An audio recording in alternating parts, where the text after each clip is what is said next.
உள்துறை அமைச்சர் சொல்கிறார் வந்து தமிழ்நாடு பாதிக்கப்படாது, ஒரு சீட் கூட குறையாது. இப்போ இன்றைக்கி நம்மளோட ரெப்ரசன்டேஷன் 39, பாண்டிச்சேரி சேர்த்திங்கன்னா 40. 39 இருக்கக்கூடிய அந்த சூழலில் நீங்கள் எப்படி பாப்புலேஷன் பேசிஸில் டீலிமிட்டேஷன் பண்ணுறீங்கன்னா, நம்மளோடது வந்து நீங்கள் 39 வச்சிங்கன்னா இன்னொரு மாநிலத்தில் பாப்புலேஷன் அதிகமாக இருக்குன்னா அதை இன்க்ரீஸ் பண்ணாமல் இருப்பீங்களா? எனக்கு வேணால் குறையாமல் இருக்கு. மக்கள் தொகை அதிகமாக இருக்கக்கூடிய ஒரு மாநிலத்தில் நீங்கள் எப்படி ஏற்றாமல் இருக்க முடியும்? ஏற்றி அவங்களுடைய மக்கள் தொகை கணக்கெடுப்பின்படி நீங்கள் ஏற்றி தான் இருப்பீங்க. ஸோ தமிழ்நாட்டுக்கு குறையாது, ஆனால் மற்ற மாநிலங்களுக்கு அதிகரிக்கும் பொழுது வந்து நான் அதில் பர்சன்டேஜ் வைஸ் எத்தனை சதவிகிதம் இருக்கோ அது குறையுது. கிட்டத்தட்ட 800க்கு மேலே வந்து நாங்கள் வந்து எல்லா சீட்ஸையுமே ஏற்றுறோம், பர்சன்டேஜை வந்து குறைக்க மாட்டேன் அப்படின்னு சொன்னீங்கன்னா தமிழ்நாட்டுக்கு சில நம்பர்ஸ் ஜாஸ்தி கூட வரலாம். ஆனாலும்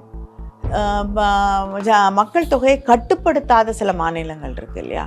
ஒரு கிட்டத்தட்ட ஒரு பாப்புலேஷன் வந்து எக்ஸ்போனென்ஷியல் க்ரோத் அப்படின்னு சொல்லக்கூடிய அளவுக்கு மக்கள் தொகை அதிகரித்து இருக்கக்கூடிய மாநிலங்களுக்கு அது 2 மடங்கு ஆகும். நமக்கு வந்து ஒரு 10% இன்க்ரீஸ் ஆனால் அவங்களுக்கு வந்து அது 20-30 அதிகமாகக்கூடிய வாய்ப்பு இருக்குது. ஸோ நமக்கு வந்து இருக்கக்கூடிய நம்பர்ஸ், தமிழ்நாட்டின் பிரதிநிதிகள் நாடாளுமன்றத்திலே இருக்கக்கூடிய அந்த நம்பர்ஸுக்கும் அவங்களோட நம்பர்ஸுக்கும் மிகப்பெரிய ஒரு டிஃப்ரென்ஸ் வரும். அது வந்து டெஃபினட்டாக வந்து ஒரு 500 பேர் இருக்கக்கூடிய இடத்துல நான் 39 பேர் பேசுகிறதுக்கும் 800 பேர் இருக்கக்கூடிய இடத்துல வந்து 39 பேரோ 42 பேரோ பேசுகிறதுக்கும் வந்து ஒரு அவங்களோட பாப்புலேஷன் அவங்களுடைய பிரதிநிதித்துவம் 180 ஆகக்கூடிய வாய்ப்பு இருக்குது. ஸோ அப்போ அந்த டிஃப்ரென்ஸ் என்னன்னு நம்ம யோசிச்சு பார்க்கணும் இல்லையா?